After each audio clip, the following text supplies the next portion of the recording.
फिर से स्वागत करता हूं आपका बिहार बोर्ड के नंबर 1 चैनल में। जी दोस्तों, आज हम लोग कवर करेंगे 12th क्लास पॉलिटिकल साइंस के मोस्ट इंपॉर्टेंट क्वेश्चन को कवर कर रहा हूं। ठीक है, ये जो मैं आप लोगों को प्रोवाइड कर रहा हूं, ये एक अनुभवी शिक्षकों द्वारा तैयार किया गया है और ये सभी बच्चों को अपना इंस्टीट्यूट का प्रोवाइड किया है। इसलिए मैं सोचा कि आप लोगों तक भी मैं आपको प्रोवाइड कर दूंगा। ये एग्जाम से पहले एक दिन पहले ये क्वेश्चन सभी विद्यार्थियों को दिया जाता है, इसलिए मैं अभी आपको एग्जाम से एक दिन पहले प्रोवाइड कर रहा हूँ। तो इसलिए आप लोग के डिमांड पर वीडियो बनाया गया है, तो आप लोग एक बार जम करके अपने दोस्तों में वीडियो को शेयर कर दीजिएगा। और मैं आपसे छोटी सी रिक्वेस्ट करता हूँ कि अभी तक आप मेरे चैनल को सब्सक्राइब नहीं किया तो सब्सक्राइब कर लेंगे और आप लोग एक एक शेयर सब बच्चों को करना है। ठीक है, क्योंकि मैं आप लोगों के लिए इतना सजेस्ट क्वेश्चन लेके आऊं जो बड़े बड़े इंस्टीट्यूट में दिए जाते हैं, वो क्वेश्चन मैं आज आप लोगों को प्रोवाइड कर रहा हूं। तो सभी बच्चे एक बार शेयर कर दीजिएगा। चलिए मैं वीडियो शुरू करता हूं। उससे पहले मैं आपको थोड़ा सा उसके बारे में, ये जो न्यू पैटर्न पर आधारित तैयार किया है, प्रश्न क्या 1 से 100 तक के प्रत्येक प्रश्न के 4 विकल्प दिए गए, जिसमें से आपको एक सही करना। आपने चुने गए सही विकल्प को एमआर शीट पर चिन्हित करना। आपको 100 में प्रश्नों में से कितना 50 प्रश्नों का ही उत्तर देना है। आपको कितना 50 प्रश्नों का ही उत्तर देना है। ठीक है,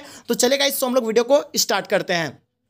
तो फर्स्ट क्वेश्चन आपके स्क्रीन पे आ चुका है। ये हिंदी और इंग्लिश दोनों लैंग्वेज में अवेलेबल किया गया है। ठीक है, क्योंकि सभी बच्चे इंग्लिश और हिंदी दोनों मीडियम के होते हैं, इसीलिए मैं दोनों मीडियम से आप लोगों को प्रोवाइड कर रहा हूं। संयुक्त राज्य अमेरिका के वर्तमान में जो राष्ट्रपति है वो कौन है? जॉर्ज बुश है या बिल क्लिंटन है या डोनाल्ड ट्रंप है या इनमें से कोई नहीं? जैसे कि आप लोगों को पता होगा कि संयुक्त राज्य अमेरिका के अभी नए राष्ट्रपति बने, वर्तमान में जो बाइडेन है, तो इसीलिए इसका right answer option number D हो जाएगा, इनमें से कोई नहीं। जैसे कि आपको पता होगा कि करंट इशू से आप लोगों को करंट अफेयर से एक क्वेश्चन आपको पूछे जाएंगे, इसीलिए आप लोग ध्यान से इस सारे क्वेश्चन को अच्छे से रीड कर लीजिए। फिर देखिए आपको क्या करा है कि महात्मा गांधी का जन्म कहां हुआ था? अहमदाबाद में, पोरबंदर में, वारधा में या चंपारण में? तो जल्दी बताइएगा इसका राइट आंसर क्या हो जाएगा। हाँ, महात्मा गांधी का जन्म जो हुआ था वो कहाँ हुआ था? Porbandar. Option number B will be the right answer हो जाएगा, पोरबंदर में हुआ था। चलिए क्वेश्चन देखते हैं आगे हम लोग। जैसे कि आपके स्क्रीन पे आ चुका है, ध्यान से देखिएगा। किस देश का संविधान विश्व का सबसे बड़ा संविधान है? यूएसए, ब्रिटेन, दक्षिण अफ्रीका, भारत का? जल्दी बताइएगा राइट आंसर क्या हो जाएगा। बहुत ही मोस्ट इंपॉर्टेंट क्वेश्चन है, आप लोगों को पता होना चाहिए। किस देश का संविधान विश्व का सबसे बड़ा संविधान है? जल्दी बताइए। वेरी गुड, सबसे बड़ा संविधान भारत का। Option number D will be the right answer हो जाएंगे। चलिए क्वेश्चन आगे फिर हम लोग देखते हैं। जैसे आपके स्क्रीन पे ध्यान से देखिएगा, चौथा नंबर क्वेश्चन, ताशकंद समझौता किस वर्ष संपन्न हुआ था? जैसे कि आपको पता होगा, ताशकंद समझौता जो हुआ था कब हुआ था? 1964 में, 1965 में, 1966, 1967। तो राइट आंसर क्या हो जाएगा? ताशकंद समझौता जो हुआ था कब हुआ था? 1966 में हुआ था। Option number C will be the right answer हो जाएंगे। चलिए क्वेश्चन देखते हैं आगे हम लोग। भारत के कार्यपालिका का प्रधान कौन होता है? जल्दी बताइएगा। भारत के कार्यपालिका का जो प्रधान होता है तो वो कौन होता है? इसका आंसर आप लोगों को बताना है। जल्दी बताइएगा। बिल्कुल आपको पता ही होगा, पहला राष्ट्रपति या प्रधानमंत्री, गृह मंत्री, इनमें से कोई नहीं। तो 5 नंबर सवाल का राइट आंसर आपका क्या हो जाएगा? Option number A will be the right answer हो जाएगा। ठीक है, क्या हो जाएगा? राष्ट्रपति होता है। ठीक है, चलिए क्वेश्चन आगे फिर हम लोग देखते हैं जो आपके स्क्रीन पे आ चुका है। ध्यान से देखिएगा। भारत के निदेश नीति का आधार स्तंभ क्या है? जैसे आपके स्क्रीन पे आ चुका है, ध्यान से देखिएगा। क्या विश्व शांति, सह शांति, औस्तव या पंचशील या इनमें से सभी?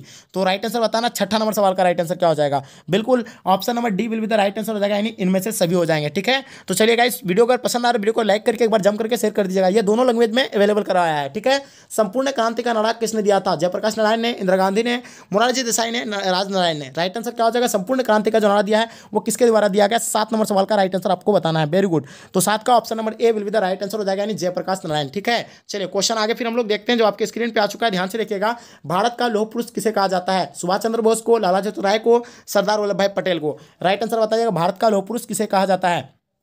बिल्कुल, तो 8 नंबर सवाल का राइट आंसर आपको बताना है। बिल्कुल आपको पता ही होगा, सरदार वल्लभ भाई पटेल को कहा जाता है, लौह पुरुष के नाम से जाना जाता है। चलिए क्वेश्चन आगे देखते हैं हम लोग जो आपके स्क्रीन पे आ चुका है। भारत के पहले राष्ट्रपति कौन थे? डॉक्टर राजेंद्र प्रसाद, ठीक है, राजगोपालचारी या सरदार पटेल या राधा कृष्ण सिंह? तो आपको पता ही होगा, भारत के जो पहले जो राष्ट्रपति थे वो डॉक्टर राजेंद्र प्रसाद जी थे और प्रथम प्रधानमंत्री जो थे वो पंडित जवाहरलाल नेहरू थे। ठीक है, चलिए क्वेश्चन आगे फिर हम लोग देखते हैं। भारत सरकार के गृह मंत्री है लालकृष्ण आडवाणी, राजनाथ सिंह या मुरली मनोहर जोशी या जसवंत सिंह?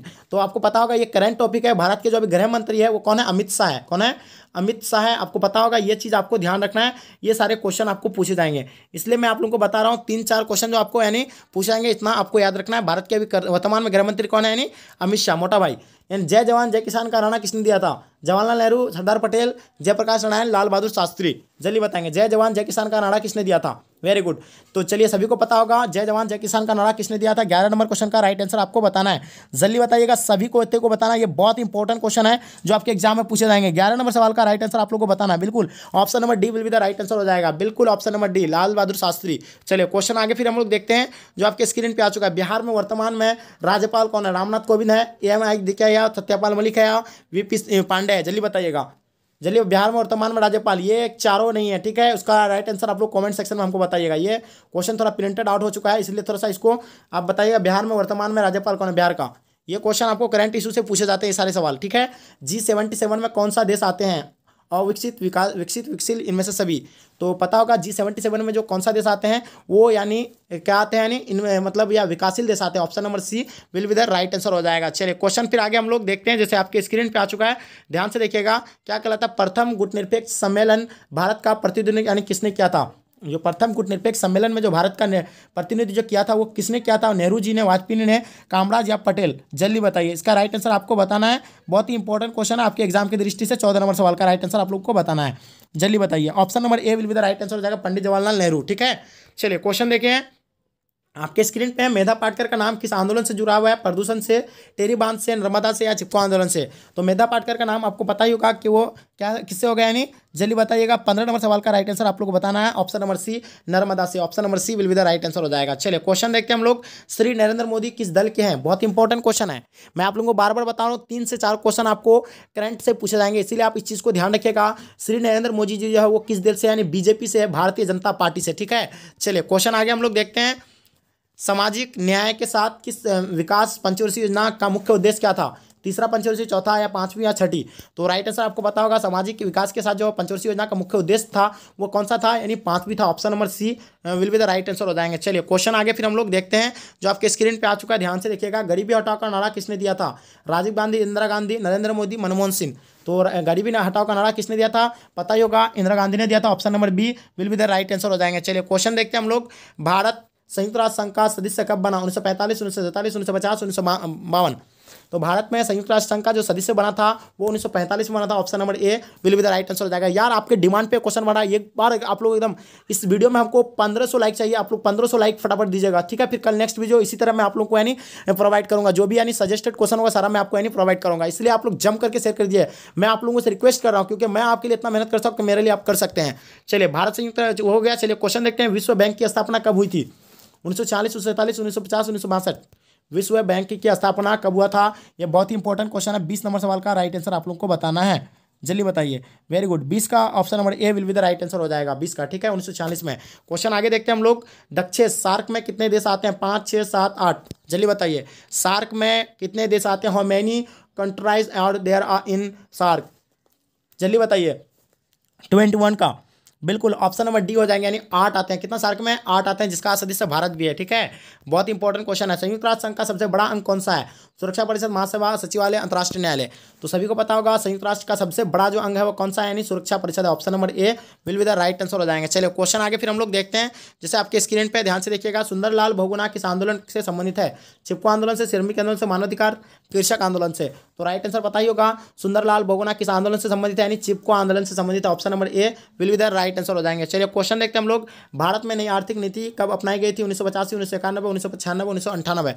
तो भारत में नई आर्थिक नीति की जो कब अपनाया गया था, यानी 1991। Option number B will be the right answer हो जाएगा। चलिए क्वेश्चन देखते हैं हम लोग। भूमंडलीकरण किस विचारधारा से संबंधित है? समाजवाद, अराजकतावाद, उदारवाद, साम्यवाद? तो पता ही होगा भूमंडलीकरण किस विचारधारा से संबंधित है, यानी समाजवाद, अराजकता, उदारवाद या साम्यवाद से? तो राइट आंसर क्या हो जाएगा? 25 नंबर सवाल का राइट आंसर आप लोगों को बताना है। वेरी गुड, मैं देखना चाहूँगा कितने बच्चे इसमें से आप लोग सही आंसर दे पाते हैं। 25 का बिल्कुल सी नंबर राइट आंसर हो जाएंगे, ठीक है, उदारवाद से। चलिए क्वेश्चन आगे फिर हम लोग देखते हैं, जो आपके स्क्रीन पे आ रहा है, ध्यान से देखिएगा। 26 नंबर क्वेश्चन क्या कहलाता है? भारतीय स्वतंत्र के साथ राष्ट्र निर्माण की सबसे बड़ी समस्या कौन थी? शिक्षा का प्रसार, आर्थिक विकास, शहरीकरण या देशी रियासत का भारत संघ में विलय? ठीक है, जल्दी बताइएगा। 26 नंबर सवाल का right answer option number B will be the right answer हो जाएगा, यानी आर्थिक विकास। चलिए क्वेश्चन आगे फिर हम लोग देखते हैं। 1956 में भारतीय राज्यों का पुनर्गठन का आधार क्या था? भाषा का या धर्म या भौगोलिक क्षेत्र या देशी?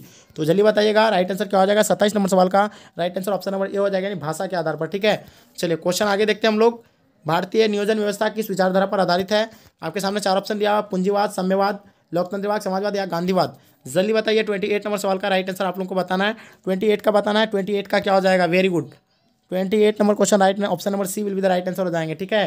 क्या हो जाएंगे? Option number C will be the right answer हो जाएंगे, लोकतांत्रिक समाजवाद। चलिए क्वेश्चन फिर आगे हम लोग देखते हैं, जैसे आपके स्क्रीन पे है। यूरोपीय संघ की मुद्रा क्या है? डॉलर है, रुपया है, यूरो है? इनमें से कोई नहीं।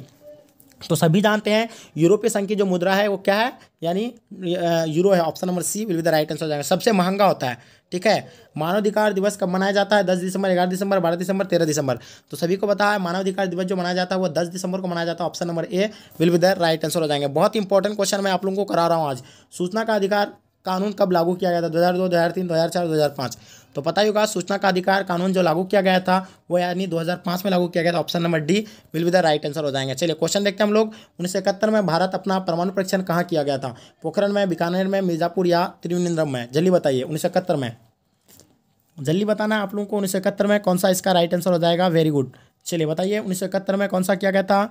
32 नंबर सवाल का राइट आंसर आप लोगों को बताना है। Very good. Option number A will be the right answer हो जाएगा, यानी पोखरण, ठीक है। चलिए फिर क्वेश्चन देखते हैं हम लोग। नाटो की स्थापना किस वर्ष हुई थी? 1967, 1987, 1985, 1950 में? कौन सा होगा? 33 नंबर सवाल का राइट आंसर आप लोगों को बताना है। हाँ बिल्कुल, option number B will be the right answer हो जाएगा, 1987। चलिए क्वेश्चन आगे देखते हैं हम लोग। कांग्रेस का विभाजन किस वर्ष हुआ था? 1967, 1969, 1968, 1970। कांग्रेस का विभाजन आप लोगों को पता ही होगा। कांग्रेस का विभाजन 1969 में हुआ था। Option number B will be the right answer हो जाएंगे, ठीक है। चलिए क्वेश्चन देखते हैं हम लोग। गोवा भारत संघ का राज्य किस वर्ष बना था? 1967, 1985, 1987, 1955। गोवा भारत संघ का राज्य कब बना था? जल्दी बताइएगा। इसका इंपॉर्टेंट क्वेश्चन है। 35 नंबर सवाल का राइट आंसर आप लोगों को बताना है। जल्दी बताइएगा। 35, बिल्कुल 35 का option number C will be the right answer हो जाएंगे, ठीक है। Option number C 1987। चलिए क्वेश्चन आगे देखते हैं हम लोग। भारतीय अर्थव्यवस्था कैसी थी? निजी, पूंजीवादी, मिश्रित अर्थव्यवस्था, इनमें से कोई नहीं? तो पता ही होगा कि मिश्रित अर्थव्यवस्था था। Option number C will be the right answer हो जाएंगे। चलिए क्वेश्चन आगे फिर हम लोग देखते हैं, जो आपके स्क्रीन पे ध्यान से देखिएगा। किस देश ने भारत पर आक्रमण कर पंचशील समझौता का उल्लंघन किया था? चीन ने, पाकिस्तान ने, फ्रांस ने, अमेरिका ने? तो राइट आंसर क्या हो जाएगा? यानी चीन ने उल्लंघन किया था। Option number A. चलिए क्वेश्चन देखते हैं। यूरोपीय संघ की स्थापना कब हुआ था? 1967, 1952, 2005 या 2006 में? तो सभी को पता होगा कि यूरोपीय संघ की जो स्थापना हुआ था तो कब हुआ था? बहुत इंपॉर्टेंट क्वेश्चन है। 38 का option number A will be the right answer हो जाएगा, ठीक है। 1957 में, ठीक है। चलिए क्वेश्चन आगे देखते हैं हम लोग। भारत और पाकिस्तान के बीच कारगिल युद्ध कब हुआ था? 1995, 1996, 1999, 1998? राइट आंसर क्या हो जाएगा? कारगिल युद्ध जो हुआ था आपका 1999 हुआ था। Option number C will be the right answer हो जाएंगे, ठीक है। चलिए नेक्स्ट क्वेश्चन को हम लोग देखते हैं, जो आपके स्क्रीन पे आ चुका है। ध्यान से देखिएगा क्या कहलाता है इसमें, कि भारतीय राष्ट्रीय कांग्रेस के संस्थापक कौन है? भारतीय राष्ट्रीय कांग्रेस के जो संस्थापक है तो कौन है? लियाकत अली है, ए हुम है, NS बनर्जी या जी गोखले? जल्दी बताइएगा राइट आंसर क्या हो जाएगा? भारतीय राष्ट्रीय कांग्रेस की स्थापना यानी ए हुम किया था। Option number B will be the right answer हो जाएंगे। चलिए क्वेश्चन देखते हैं। बिहार में यानी शाहजहां सरकार कौन सा है? JDU एम बीजेपी का है, JDU एम कांग्रेस का, BJP एम राजद का, BJP एम कांग्रेस का? तो सभी को पता होगा JDU एम BJP का। Option number A will be the right answer हो जाएंगे। चलिए क्वेश्चन आगे देखते हैं हम लोग। शिमला समझौता हुआ था तो किसके किसके था? भारत और पाकिस्तान, भारत और श्रीलंका, भारत और बांग्लादेश, भारत और ब्रिटेन? तो सभी को पता होगा शिमला समझौता जो हुआ था भारत और पाकिस्तान के बीच होता। Option number A will be the right answer हो जाएंगे। चलिए क्वेश्चन देखते हैं हम लोग। विदेश नीति का उपकरण कौन सा? राष्ट्रपति, युद्ध यानी राष्ट्रहित, युद्ध, निष्करण, तनाव? तो ये विदेशी नीति का उपकरण जो है इसका आंसर आपको कमेंट सेक्शन में बताना है। जल्दी बताइएगा फटाफट क्या हो जाएगा इसका आंसर। चलिए क्वेश्चन आगे हम लोग देखते हैं। UNO की स्थापना कब हुआ था? UNO की जो स्थापना हुआ था तो ये कब हुआ था? आपको पता ही होगा। तो 1945 में UNO की स्थापना हुआ था। Option number A will be the right answer हो जाएंगे, ठीक है। क्वेश्चन आगे देखते हैं हम लोग। बांग्लादेश का जन्म कब हुआ था? यानी बांग्लादेश जो है का निर्माण जो हुआ था कब हुआ था? 1971, 1972, 1973, 1974? तो सभी को पता है 1971 में। Option number A will be the right answer हो जाएंगे। चलिए क्वेश्चन देखते हैं आगे हम लोग। किस भारतीय प्रधानमंत्री की मृत्यु 1966 में स्वेज संघ रूस में हुई थी? 1966 में जवाहरलाल नेहरू का, मोरारजी देसाई, चरण सिंह, लाल बहादुर शास्त्री? तो ये जो हुआ था यानी लाल बहादुर शास्त्री को हुआ था। Option number D will be the right answer हो जाएगा। कौन सा नाम गुटनिरपेक्ष आंदोलन से जुड़ा है? निक्स, शेख हसीन या भेंडनायका नेहरू? तो कौन सा है गुटनिरपेक्ष आंदोलन से जुड़ा हुआ है? 47 नंबर सवाल का राइट आंसर आप लोगों को बताना है। जल्दी बताइएगा। 47 का जल्दी बताएंगे। 47 का बिल्कुल option number D will be the right answer हो जाएगा, नेहरू, ठीक है। चलिए क्वेश्चन देखते हैं आगे हम लोग। भारत के राष्ट्रपति जो है अभी कौन है? आपको पता है रामनाथ कोविंद है, प्रणब मुखर्जी, KR नारायण या शंकर दयाल शर्मा? तो सभी को है रामनाथ कोविंद है भारत के राष्ट्रपति। Option A will be the right answer हो जाएंगे, ठीक है। चलिए क्वेश्चन देखते हैं। मंडल कमीशन की सिफारिश को किसने लागू किया था? चरण सिंह ने, HDD चंद्रशेखर या VP सिंह ने? तो सभी को पता है कि जो है ये VP सिंह के द्वारा यानी लागू किया गया था। मंडल कमीशन सिफारिशों को लागू किसने किया था? VP सिंह ने किया था। चलिए क्वेश्चन देखते हैं आगे हम लोग। मैं आज यहीं तक यानी कवर कर रहा हूँ। क्या कह रहा है कि भारत के विदेश नीति का संचालक कौन था? मनमोहन सिंह, वीपी सिंह, यशवंत सिंह या इनमें से कोई नहीं? तो आपको पता ही होगा भारत के विदेश नीति के जो था वो यशवंत सिंह था। तो गाइस वीडियो अगर पसंद आया, वीडियो आप लोगों के लिए बहुत ही इंपॉर्टेंट क्वेश्चन था, ये आपको मैं प्रोवाइड कर रहा हूँ, ठीक है। तो आपको अगर पसंद आए तो वीडियो को एक लाइक करके जम करके अपने दोस्तों में शेयर कर दीजिएगा। अगर आप लोग को इस PDF को चाहिए तो आप एक नंबर पर कॉन्टैक्ट कीजिएगा, आपको मिल जाएंगे, ठीक है। 9162055090, ठीक है। ये आपको मिल जाएंगे। ये आपको लेना है तो आपको मात्र 50 रुपये पेड करना है, आपको मिल जाएंगे, ठीक है। चलिए मैं यहीं तक आज का वीडियो एंड करता हूं। जब तक के लिए जय हिंद। अगर आप लोग वीडियो पसंद आए तो वीडियो को एक शेयर कर देना जम करके अपने दोस्तों में, ताकि मैं आपको ये PDF फ्री में भी दे सकता हूं, ठीक है। चलिए आज का वीडियो यहीं तक एंड करता हूं। जय हिंद, जय भारत।